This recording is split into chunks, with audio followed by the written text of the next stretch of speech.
પણ મહેનત કરી લઈએ. મહેનત એક દિવસ કાચિંડો બનાવે એટલે રંગ લાવે. તો આજના બ્લોગની શરૂઆત મારા ભાઈના જવાબથી કરે કે એનો જવાબ હું આવે. ભાઈ તને હું કહું કે હું 10 લાખ રૂપિયા આપું તો ઇન્ડિયામાં આટલી બધી સારી જગ્યા છે તો તું ત્યાં જાય કે પછી બહાર જાય? તું પહેલા ક્યાં જાય? ના, હું પહેલા એ છે ને પૈસા ઇન્વેસ્ટ કરી દઉં 10 લાખ. જેનું જે દર મહિને વ્યાજ આવે તે હું ભેગું કરીને વર્ષની 2 ટ્રીપ મારું, એક ડોમેસ્ટિક ને એક ઇન્ટરનેશનલ. હે, હું મને આટલા બધા પૈસા આપું ને તો પહેલા કોમામાં જાય. એટલે જોઈલા કેટલા પહેલા ક્યાં જાય? કોમામાં જાય. કઈ નહીં. હવે ભાઈ આવું એટલે આપણે હાથે જાઉં, બસ ડોમેસ્ટિક બી જાઉં, ઇન્ટરનેશનલ બી જાઉં, બધી જગ્યાએ.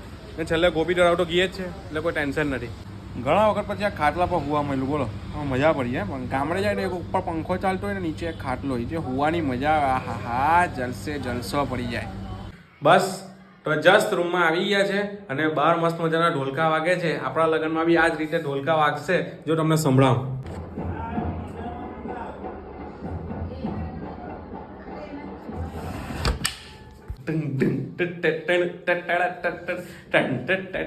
તો આ ઢોલકામાં નાચવું તો છે પણ લગ્ન છે એટલે બહુ નચાય એવું નથી.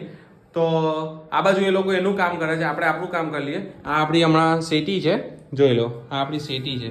તો સેટીને ચેન્જ કરીને આપણે લાવવાના છે એક મસ્ત મજાનો બેડ. તો પહેલાં એની સાઇઝ માપી લઈએ અને એ સાઇઝ અને સનમાઇકા કે ભાઈ આપણા રૂમ સાથે છે, રૂમ સાથે મેચ થવું જોઈએ એ રીતેનું સનમાઇકા સિલેક્ટ કરીને બેડ બનાવવા આપવાનો છે. તો પહેલાં એ કામ પતાવીએ કે લગ્ન સુધીમાં આવી જાય અને જમ્પિંગ ઝપાક એવો ગોદરું પણ લેવાનો છે. તો એના માટે પણ તૈયારી કરી નાખીએ. લોકો સૂઈને ઉઠે ત્યારે એ લોકોને ત્યાં અજવાળું થાય ને મારે ત્યાં અંધારું. એટલે મારો ટાઈમ જ હવે એવો થઈ ગયો છે કે ભાઈ બપોરે 4 વાગ્યાથી 5 વાગ્યાના ગાળામાં સૂવાનું, સાંજે 7-8 વાગે ઉઠવાનું. પણ મહેનત કરી લઈએ. મહેનત એક દિવસ કાચિંડો બનાવે એટલે રંગ લાવે. જોઈએ હવે નીચેનો માહોલ કેવો છે. તો આ છે મસ્ત પાલકની ખીચડી. જો આપણા માસી ત્યાંથી આવી ગઈ છે મસ્ત મજાની, કારણ કે આપણી માસી તો બધી નજીક રહી છે. તો પહેલાં પાલકની ખીચડી ખાય પછી આગળ વધીએ. આપણે લગ્નમાં શું રાખવાનું હે મમ્મી? આપણે લગ્નમાં શું રાખવાનું છે? ડીજે, ઓર્કેસ્ટ્રા કે પછી ડાયરો? ડીજે, ઓર્કેસ્ટ્રા કે ડાયરો શું રાખવાનું છે? આપણે તો ડીજે જ રાખવાનું થાય છે. હે? ડીજે જ. પેલા પાંદરા પહેરીને આવે તેવા ઢોલકાવાળા રાખવા છે? સારું લાગે. કેરેલિયન જે આપણે સૂટ થાય આપણે આપણામાં ડીજે જ રાખીએ છીએ. આપણે ડીજે જ રાખતા છીએ. ડીજે એટલે ભાઈ જાન વખતે ના, જાન વખતે ઢોલક જ બરાબર છે. ઢોલકમાં શું મજા આવે? બગી કાઢી ને પેલા બલિયા હાથે.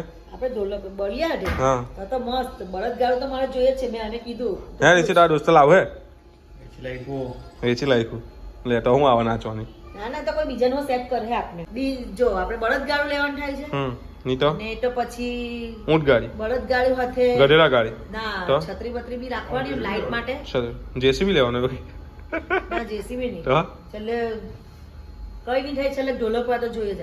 બેહવાનું હે માં, ઢોલક વાળો નાચે તો નચાવ હોય પછી ગાડીમાં બેસવાનું આપણે.